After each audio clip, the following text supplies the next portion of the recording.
propagandists are not in the business of enlightening you. They're in the business of persuading you. That's what they're doing. So I have a couple of rules about propaganda. One is propagandists never do propaganda. Only the enemy does propaganda. Now, you might think, that's kind of funny, like, could that really be so? But it is.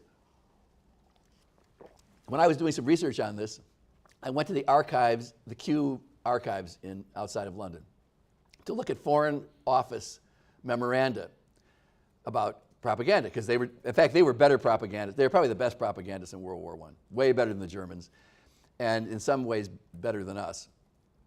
And if you look at their memos, they write to each other, they say things like, those Germans, they're really doing a lot of propaganda. It's a good thing we're not doing propaganda. We're not good at this at all. And that's not something we would ever do. And in fact, they were doing it all the time. When the war started, within days of the war started, they created their own propaganda agency, kept it secret even from Parliament.